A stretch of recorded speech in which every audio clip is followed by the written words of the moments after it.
नमस्कार दर्शक मित्रों, मैं हूं दिया खटवानी और स्वागत है आपका के न्यूज में। चलिए गौर करते हैं खबरें फटाफट पर। राष्ट्रीय जांच एजेंसी ने रविवार को टेरर फंडिंग केस में जम्मू कश्मीर में 9 जगहों पर छापेमारी की। एनआईए की यह कार्रवाई पाकिस्तान से भारत में बड़े पैमाने पर फंड के ट्रांसफर को लेकर हुई। जांच एजेंसी ने जम्मू कश्मीर पुलिस, केंद्रीय रिजर्व पुलिस बल और भारत तिब्बत सीमा पुलिस की सहायता से पूंछ जिले के संदिग्ध एलओसी ट्रेडर्स के परिसरों में तलाशी ली। इस दौरान एनआईए ने विभिन्न दस्तावेज, डिजिटल डिवाइस और दूसरी आपत्तिजनक सामग्री जब्त की। पंजाब कांग्रेस के अध्यक्ष पद से इस्तीफा देने वाले नवजोत सिंह सिद्धू का ऑपरेशन ट्विटर अकाउंट भले ही शांत हो, लेकिन उनका आईटी सेल लगातार विरोधियों पर हमला कर रहा है। चाहे कैप्टन पर सीआईसी निशाने साधने हो या फिर चन्नी सरकार के किसी फैसले का विरोध करना हो, सिद्धू का आईटी सेल हर मुद्दे पर एक्टिव रहकर जवाब देता है। जब मीडिया सिद्धू के इस्तीफे की यह जानना चाहती है, तब उनके आईटी सेल ने ही सबसे पहले इस बात का खुलासा किया था। इस अकाउंट से चन्नी सरकार को लगातार चेतावनी दी जाती है, वे 75 से 25 मैच नहीं चलने देंगे। इस स्टेटमेंट का मतलब है कि राज्य में सत्ता पर काबिज पार्टी को 75% और विपक्षी की 25% चलती है। सिद्धू यह आरोप पंजाब कांग्रेस और अकाली दल पर लगाते हैं। एमपी में जून में समस्या के पहले आए मानसून की विदाई का वक्त भी आ गया है। अब की बार मालवा निर्माण सूखे से जूझता रहा तो ग्वालियर चंबल भीषण बाढ़ से। सिंध के रौद्र रूप के गांव टापू बन गए हैं। पुल तैनिक्स की तरह बह रहा है। सेना और एयरफोर्स बुलानी पड़ी। प्रदेश में सामान्य बारिश 38 इंच मानी जाती है, जो हो भी गई है। सोयाबीन का बम्पर उत्पादन हो रहा है। राबी के लिए भी पानी की कमी नहीं होगी। खंड वर्षा के कारण कुछ जिलों में जरूर सूखे की स्थिति है। मुंबई में हाई प्रोफाइल पार्टी के सिलसिले में narcotics control bureau Shahrukh Khan के बेटे आर्यन से पूछताछ कर रही है। Party Cordelia the impress cruise पर चल रही थी। जिस वक्त एनसीबी ने छापा मारा, उस वक्त पार्टी ने 600 लोग शामिल थे। एनसीबी ने 3 लड़कियों समेत 13 लोगों को हिरासत में लिया है। एनसीबी सूत्रों के मुताबिक आर्यन भी उस क्रूज पर मौजूद थे जहां यह रेप पार्टी चल रही थी। हालांकि यह स्पष्ट नहीं है कि उन्होंने ड्रग्स ली थी या नहीं। हिरासत में लिए गए 13 लोगों में से 8 लोगों को गिरफ्तार किया गया है। एनसीबी ने रेप पार्टी के ऑर्गेनाइजेशन को पूछताछ के लिए बुलाया है। उन्हें आज रात 11 बजे तक एनसीबी के सामने पेश होना होगा। संघ प्रमुख मोहन भागवत 3 दिनों के जम्मू कश्मीर के दौरे पर हैं। इस बीच अनंतनाग में शनिवार को उपद्रवादियों के बर्दशेखा भवानी मंदिर में तोड़फोड़ की। इसके साथ ही श्रीनगर में आतंकियों ने एक शख्स की गोली मारकर हत्या कर दी। जम्मू कश्मीर पुलिस ने बताया कि बरदशेखा भवानी मंदिर में तोड़फोड़ की घटना हुई है। मामले में एफआईआर दर्ज की गई है। जांच के लिए एसआईटी का गठन किया गया है। बरदशेखा भवानी का मंदिर कश्मीर घाटी के अनंतनाग जिले में मटन पहाड़ पर है। कश्मीरी पंडितों का यह आस्था का केंद्र है। पश्चिम बंगाल की भवानीपुर विधानसभा सीट से टीएमसी प्रमुख ममता बनर्जी उपचुनाव जीत गई हैं। सीएम ममता ने बीजेपी उम्मीदवार प्रियंका टिब्रेवाल को 58,832 वोटों से हरा दिया। टीएमसी कार्यकर्ता सीएम ममता की जीत का जमकर जश्न मना रहे हैं। चुनाव आयोग ने पश्चिम बंगाल सरकार को यह सुनिश्चित करने को कहा है कि उपचुनाव की मतगणना के दौरान या उसके बाद जीत का जश्न न मनाया जाए और न ही कोई जुलूस निकाले। कोरोना महामारी देखते हुए आयोग ने ममता सरकार को पत्र लिखकर यह निर्देश दिया है। साथ ही आयोग ने इस पर भी नजर रखने को कहा है कि चुनाव के बाद कोई हिंसा न हो।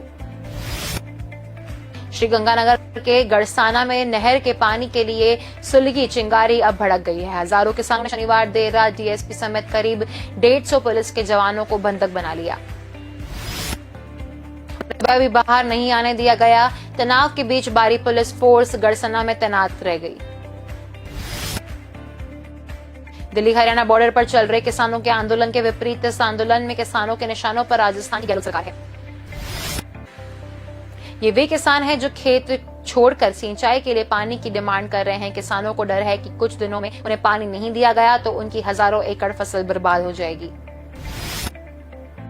इंदौर में अन्नपूर्णा सीएसपी ऑफिस के सामने शनिवार रात को 4 से 5 बदमाशों ने जमकर तोड़फोड़ की और चाकू लहराए। बदमाशों के उपद्रव को देखकर चौपाटी पहुंच लोग इधर उधर भागने लगे। तोड़फोड़ के दौरान ईंट पत्थर लगने से 2 युवक घायल हो गए। सभी बदमाश सुदामा नगर में रहने वाले थे। पुलिस ने रात को इनके घर पर दबिश दी लेकिन सभी फरार हो गए। हालांकि रविवार सुबह 2 ऑपरियों को गिरफ्तार किया गया। चौपाटी पर बैठे कुछ लोगों ने बदमाशों के हंगामों का वीडियो बना लिया। प्रदर्शनकारियों के अनुसार सभी बदमाश शराब में नशे में थे। घटना अन्नपूर्णा सीएसपी बीपीएस पेरिहर के कार्यालय के सामने लगने वाली चौपाटी है। यहाँ सुदामा नगर के पास बस्ती में रहने वाले युवकों के 2 गुटों का आपस में झगड़ा हो गया। गुलरजीरी के बर्फानी झरने में डूबे युवक की तलाश में रविवार सुबह से ही रेस्क्यू ऑपरेशन चला गया। 19 घंटे बाद उसका शव मिला। शनिवार को इंदौर में 50 युवाओं का एक ग्रुप घूमने के लिए बर्फानी झरने में पहुंचा था। झरने में सभी दोस्त मस्ती कर रहे थे। अचानक 4 दोस्त झरने के पास ही कुंड में खेलते खेलते गिर गए। साथियों ने ग्रामीणों की मदद से 3 दोस्तों को बचा लिया लेकिन एक दोस्त पानी में ही रह गया। उसकी तलाश में देर शाम तक रेस्क्यू चलाया गया लेकिन उसका पता नहीं चल पाया। भारतीय तेल कंपनियों ने आज लगातार चौथे दिन पेट्रोल और डीजल की कीमतों में इजाफा किया है। सरकारी तेल कंपनियों ने आज दिल्ली में डीजल के दाम में 30 और पेट्रोल के दाम में 25 पैसे प्रति लीटर की बढ़ोतरी की। इसके बाद यहां पेट्रोल 102.45 और डीजल 90.83 रुपए प्रति लीटर पर पहुंच गया है। बीते 4 दिन में कि पेट्रोल 1.10 और डीजल 1.11 रुपए महंगा हुआ। कच्चे तेल के दाम एक बार फिर बढ़ने लगे हैं। कच्चा तेल अभी $79 प्रति बैरल है। इस महीने ये $80 प्रति बैरल पर पहुंच जाएगा। राजस्थान क्रिकेट एसोसिएशन के पदाधिकारियों का दुबई दौरा के लेकर विरोध शुरू हो गया है। नागौर क्रिकेट एसोसिएशन के सचिव राजेंद्र सिंह ने इसे खिलाड़ियों के पैसे की बर्बादी बताया है। राजेंद्र सिंह ने कहा कि एक और प्रदेश में क्रिकेट के विकास के लिए क्रिकेट संघ को पैसे नहीं दिए जा रहे हैं जबकि दूसरी और आरसीए के पदाधिकारियों खिलाड़ियों और खेल के विकास के पैसे ले दुबई से सैर सपाटा कर रहे हैं। राजस्थान क्रिकेट के लिए इससे ज्यादा दुर्भाग्य की बात नहीं हो सकती है। राजेंद्र सिंह ने कहा कि आईपीएल का आयोजन पहली बार नहीं हो रहा है। एमपी के नीमच में मादक पदार्थों के तस्कर और पुलिस की साठगांठ का वीडियो सामने आया है। वीडियो तस्कर की बर्थडे पार्टी का है। बर्थडे पार्टी में पुलिसकर्मी के 12 बोर की बंदूक के तस्कर केक काटता है और सभी को खिलाता है। वीडियो 20 जून का बताया जा रहा है लेकिन ये सामने अब आया है। पार्टी में तस्कर बाबू सिंधी के साथ सिटी थाने के तत्कालीन टीआई नरेंद्र सिंह तोमर के अलावा कांस्टेबल पंकज कुमार भी मौजूद थे। वीडियो सामने आने के बाद शनिवार रात बाबू सिंधी के खिलाफ सिटी थाने में केस दर्ज किया गया। जानकारी के मुताबिक वर्तमान में मादक पदार्थों की तस्करी के मामले में बाबू सिंधी जिले में कनावटी जेल में थे। उपचुनाव से पहले कांग्रेस को बड़ा झटका देते हुए जोबट से पूर्व विधायक सुलोचना रावत और उनके बेटे विशाल रावत ने भाजपा का दामन थाम लिया। शनिवार देर रात इन्होंने मुख्यमंत्री आवास में सीएम शिवराज सिंह चौहान, प्रदेश अध्यक्ष विष्णु शर्मा की मौजूदगी में भाजपा की सदस्यता ली। इस सीट पर कांग्रेस का कब्जा था। कलावती बुरिया के निधन से यह सीट खाली हुआ है। अब बीजेपी सुलोचना या उनके बेटे विशाल में से किसी को इस सीट पर उम्मीदवार बना सकता है। बीजेपी सूत्रों ने बताया कि पार्टी जोबट में कांग्रेस के मुकाबले करने के लिए एक दमदार उम्मीदवार की तलाश कर रही थी। लालू जी को कोई नहीं बना सकता। यहां कोई नेता प्रतिपक्ष तेजस्वी यादव ने वे दिल्ली से पटना पहुंचे तो सबसे पहले यही बयान दिया। लालू प्रसाद के बड़े बेटे तेज प्रताप यादव ने शनिवार को छात्र जनशक्ति परिषद के कार्यक्रम में यह आरोप लगाया था। तेजस्वी यादव ने पटना।